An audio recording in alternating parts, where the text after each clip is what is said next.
ईद उल फितर 24 मई को होगी। फवाद चौधरी का बड़ा दावा। वफाकी वजीर साइंस और टेक्नोलॉजी कहते हैं रुयत हिलाल कमेटी पीर को ईद करना चाहती है। कल प्रेस कॉन्फ्रेंस में बताऊंगा रुयत हिलाल कमेटी पीर को क्यों ईद करना चाहती है। जदीद साइंसी दौर में रुयत हिलाल कमेटी की कोई ज़रूरत नहीं।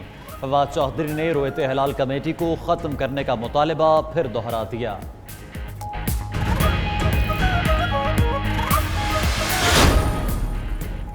पीपल्स पार्टी और मुस्लिम लीग नून के लिए की घंटी बज गई। मुल्क की तारीख में पहली मरतबा 24,000 अरब रुपए के कर्ज की तहकीकात मुकम्मल। कर्जा इंक्वायरी कमीशन ने रिपोर्ट वजीर आज़म इमरान खान को पेश कर दी। 2008 से 2018 के दौरान तरक्याती मनसूबों में 1,000 अरब रुपए से ज़ायद का नुकसान हुआ।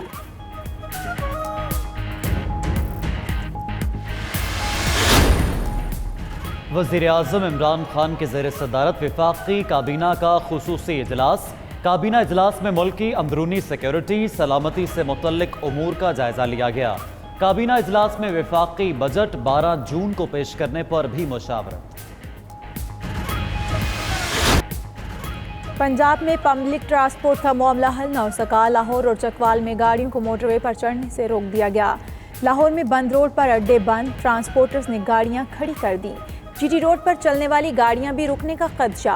असमत न्याजी कहते हैं SOPs पूरे करने के बावजूद गाड़ियों को मोटरवे इस्तेमाल करने की इजाज़त नहीं दी जा रही। वज़ीर ट्रांसपोर्ट और सेक्रेटरी को मामले से आगाह कर दिया।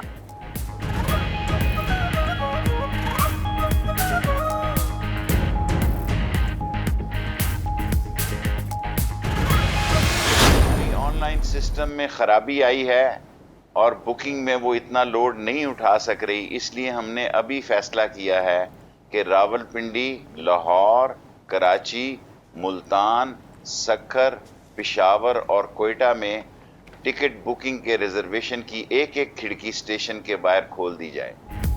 परदेसियों की बड़ी मुश्किल हल। ट्रेन के टिकट रेलवे स्टेशन पर मिल सकेंगे। वजीर रेलवे शेख रशीद अहमद ने खुशखबरी सुना दी। कहते हैं ऑनलाइन टिकटिंग सिस्टम पर लोड ज्यादा होने की वजह से खराबी आ रही है। कल से रावलपिंडी, लाहौर, कराची, मुल्तान, सक्खर, पेशावर और कोयटा में रेलवे स्टेशन पर टिकट मिलेंगे। इस्लामाबाद हाई कोर्ट ने मेयर इस्लामाबाद को ओहदे पर बहाल कर दिया। अदालत ने हुक्म इम्तना जारी करते हुए मेयर की मुअत्तली का नोटिफिकेशन मुअत्तल कर दिया। जस्टिस मोहसिन अख्तर कियानी ने मेयर इस्लामाबाद शेख अंसर अजीज को ओहदे पर काम करने की इजाज़त दे दी।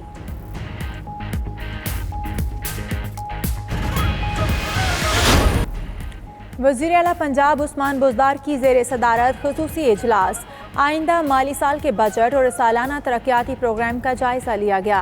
उस्मान बुज़दार कहते हैं कोरोना वबा के बायस इंतहाई गैर मामूली हालात का सामना है। सालाना तरक्याती प्रोग्राम में सेहत और दीगर समाजी शोबों को अहमियत दी जाएगी।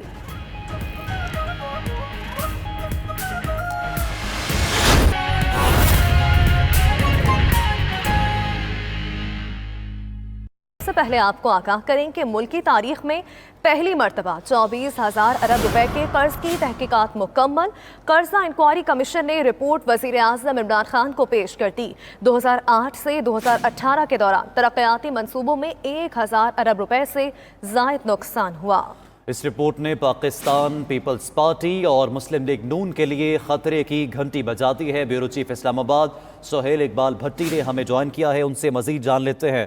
सोहेल इकबाल भट्टी, बताएगा पीपल्स पार्टी और मुस्लिम लीग नून के लिए क्या खतरे की बात है इस रिपोर्ट में, क्या मंदरजात है इस रिपोर्ट के? जी देखिए, ये वज़ीर आज़म इमरान खान का इनिशिएटिव था। 21 जून को ये 11 रुकनी आला सतही इंक्वायरी कमीशन कायम किया गया था, जिसने मुल्क की तारीख में पहली मरतबा 24,000 रुपए के कर्ज की तहकीकात मुकम्मल करते हुए रिपोर्ट वज़ीर आज़म इमरान खान को पेश कर दी है।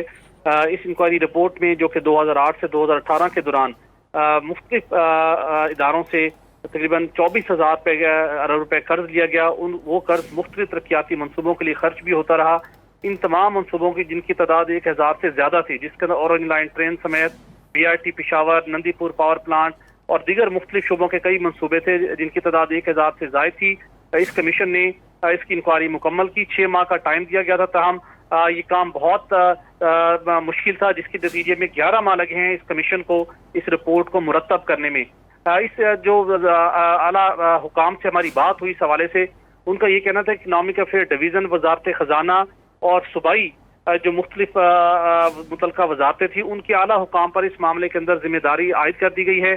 क्योंकि इस तहकीकात के दौरान ये इंकशाफ हुआ है कि 1000 अरब रुपए से ज्यादा मुख्तलिफ तरक्याती मनसूबों में बेज़ाब्तियां और मुबैना तौर पर खुदबुर्द की गई है, इख्तियारात का गलत इस्तेमाल हुआ और मंजूर नजर अफराद को नवाजे जाने की भी इस मामले के अंदर इंक्वायरी की गई।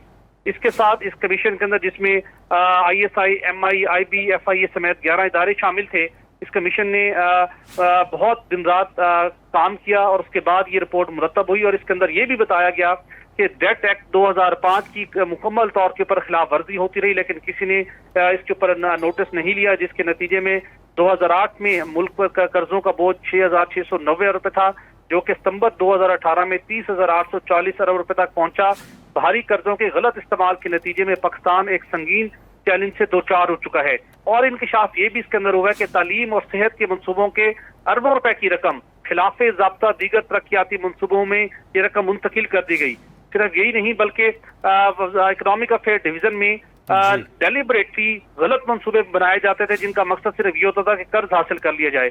उसके साथ Asian development bank, world bank समेत जो मुख्तलिफ इदारों से कर्ज लिए गए, उन कर्जों से जो बनने वाले मंसूबे थे उनकी सक्सेस रेशो बताई गई सिर्फ 30 से 35% थी, बाकी सारा मामला नुकसान की नजर हुआ और इस कर्ज के नतीजे में पाकिस्तान को नाकाबिले तलाफी नुकसान पहुंचा है। इसी तरह सिंध के हवाले से एक बड़े प्रोजेक्ट की बात की गई है, जिसके अंदर जहां पर एक K4 मंसूबा बनना था, एक हाउसिंग सोसाइटी की वजह से उसका डिजाइन तब्दील किया गया, अरबों रुपए का नुकसान पहुंचा और कराची को जो पानी की फैसिलिटी मिलनी थी वो अभी भी आइंदा कई सालों तक नहीं मिल सकेगी। इसके साथ सेफ सिटी मंसूबा इस्लामाबाद की बात की गई है, लाहौर का सेफ सिटी मंसूबे की भी बात की गई है कि यहाँ पर अरबों रुपए खर्च हुए, लेकिन उसके बावजूद ये मंसूबे मतलूबा नताइज नहीं दे सके। मुख्तलिफ ब्यूरोक्रेसी और सियासतदानों के खानदानों का आपस में जो मुबैना गठजोड़ था उसको भी स्टैब्लिश किया गया है। लाहौर डेवलपमेंट अथॉरिटी के 2 ऐसे अफसरान हैं जो हर मंसूबे के अंदर तैनात किए गए और फिर उनसे मनपसंद काम लिया जाता था। इस मामले को भी इस रिपोर्ट के अंदर वाजे किया गया है। इस इंक्वायरी कमीशन ने जहां पर किक बैक्स की भी निशानदही की है, उसके साथ वफाकी हुकूमत की सिफारिश की गई है कि ये एक बहुत बड़ा मामला था 11 माह के अंदर जिसकी तहकीकात मुकम्मल की गई हैं। इस मामले के अंदर जो सियासी शख्सियात और उसके साथ सरकारी अफसरान और कुछ ऐसे अफसरान की भी निशानदही की गई है, जिसमें हुकूमत से कहा गया है कि उनसे मुतल्लिक मजीद तहकीकात करके उनके खिलाफ न सिर्फ इंक्वायरी की जाए, बल्कि जहां पर कौमी तरक्याती मनसूबों में खुदबुद की गई 11 माह में इस रिपोर्ट को मुरतब किया गया, साबिका हुकूमतों की करप्शन से पर्दा उठाया गया। सुहेल इकबाल भट्टी आप आगाह कर रहे थे, आपका शुक्रिया। वज़ीर आज़म इमरान खान की ज़ेर सदारत वफाकी काबीना का खुसूसी इजलास आज होगा।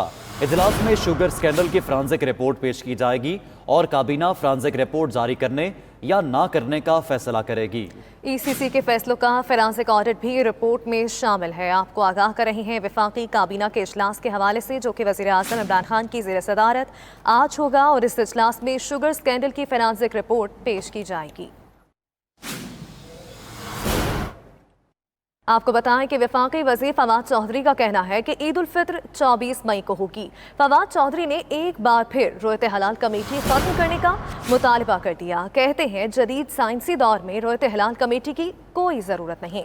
मजीद कहा रोयत हलाल कमेटी पीर को ईद करना चाहती है। कल प्रेस कॉन्फ्रेंस में बताऊंगा, ये भी बताऊंगा कि रोयत हलाल कमेटी पीर को क्यों ईद करना चाहती है। बड़ी खबर है, वफाकी वजीर फवाद चौधरी ने कहा है कि ईद उल फितर 24 मई को ही होगी और उन्होंने एक बार फिर रोयत हलाल कमेटी को ख़त्म करने का मुतालबा किया है। शहरकात का अहवाल आपको बताएंगे, जहां आज भी सुबह से ही ईद के शॉपिंग के लिए मार्केटों में रश देखा जा रहा है और आज भी SOPs की खिलाफ वर्जियाँ की जा रही हैं। इसी बारे में तफसीलात जानेंगे हमारे नुमाइंदे शराज अहमद से। शराज अहमद बताइएगा, ख़रीदारों की जानिब से SOPs की खिलाफ वर्जी की जा रही है, इंतज़ामिया इस पर कुछ इक़दाम नहीं उठा रही?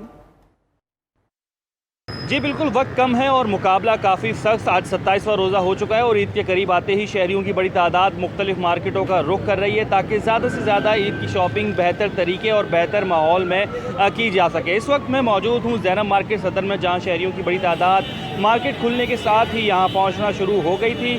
बड़ी तादाद में शहरी जो है बच्चों की, बड़ों की और ख़वातीन जो हैं वो ख़रीदारी कर रही हैं। लेकिन SOPs की जो खिलाफ वर्जियाँ हैं वो भी साथ साथ जारी हैं।